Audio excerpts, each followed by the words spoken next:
Why do so many Koreans go to university? With little over a month left until the college scholastic abilities test, the main question on everyone's lips will be which university students plan on attending, rather than questioning if they will even go or not. Not going to university isn't seen as an option for many Koreans, with the country having the highest percentage of youth with tertiary education among OECD countries. A total of 69% of Korea's population between 25 and 34 had tertiary education as of 2023. According to the OECD, the OECD average was 47%. For me, it was an obvious decision to go to university just because it's something everyone does and one of the basic requirements to even apply for a job, said Shin, a 28-year-old who graduated with a bachelor's degree. I've never seen anyone say it's okay to not go to university at all, and even if someone did tell me that, I would still have gone because it seems too much of a gamble. Like Shin, many Koreans agree that higher education is necessary. Based on a survey of 1,000 people conducted by Market Tracker, Hanguk Research in 2023, 68% of respondents said it was necessary to go to university. The trend has been continuous, with 65% of respondents saying university is necessary in the same survey conducted in 2021 and 2022.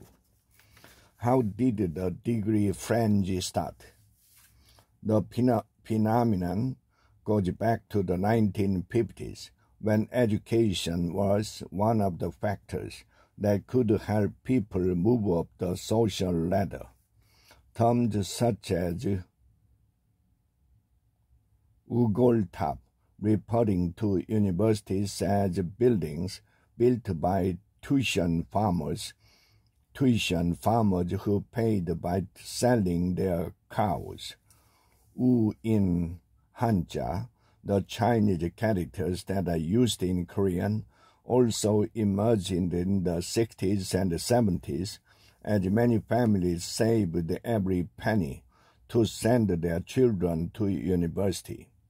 Korean society in the 1950s was basically in ruins after the colonial period and the war, with the people either farmers who could barely feed their families or small business owners operating mom-and-pop stores, said Yi, a Seoul National University professor teaching social sciences and OSAB. Would you like to live in Korea if you are born again?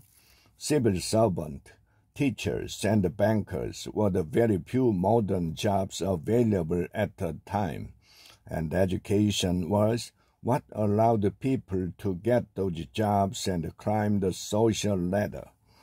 The three jobs did not specifically require a university education back in the 1950s, as they were popular jobs for high school graduates. Even today, teaching is still the only occupation that requires a university degree, a prerequisite to take the teacher certificate exam.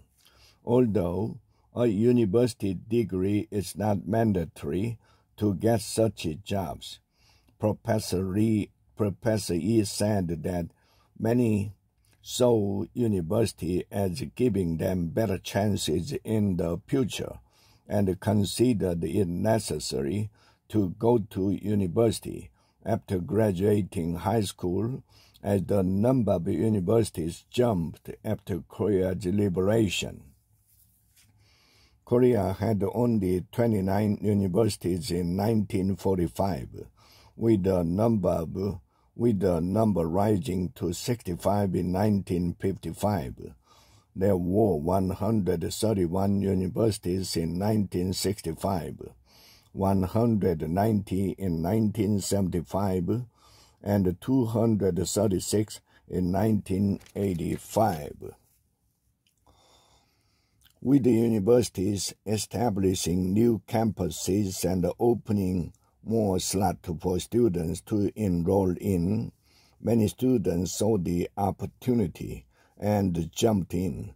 Following the change, Korea had 611,000 university students in 1980, a 218% increase compared to 192,000 in 1970. People started to pursue degrees in hopes of higher income and financial success, and like the widespread belief, the salary of those with and without a degree does differ. According to Statistics Korea, entry-level employees with a high school diploma earned an average annual salary of 31 million won, $23,400 in 2022, while those with a bachelor's degree earned an average of 36 million won. However, with the Korean job market overflowing with university degree holders, the difference isn't as significant as in other countries.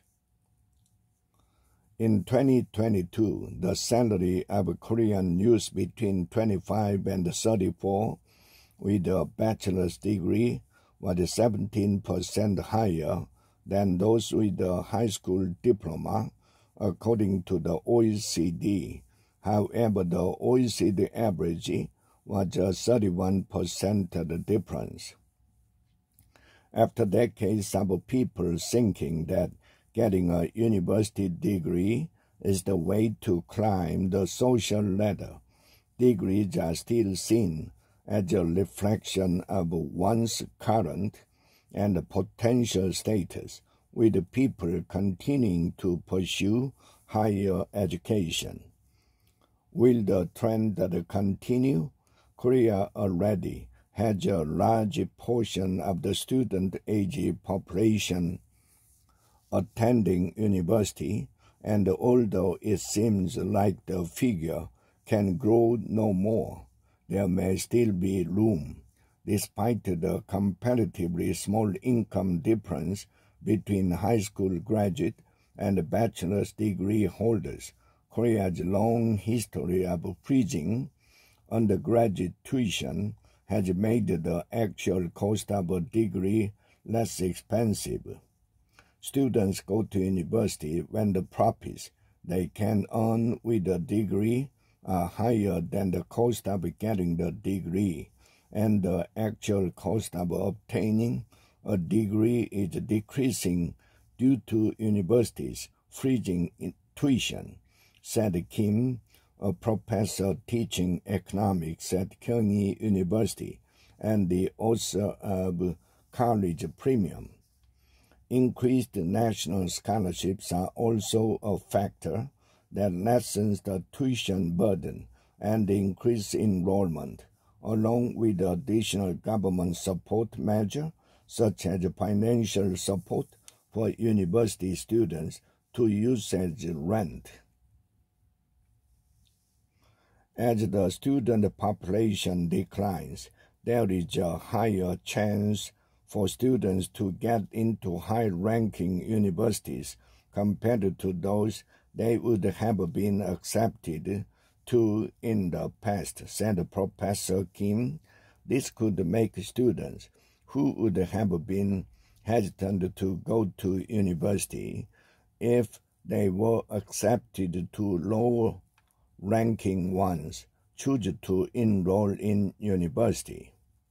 Although it seems Korea will continue to have a high number of students going to university, there are also people recognizing that a degree does not guarantee financial success.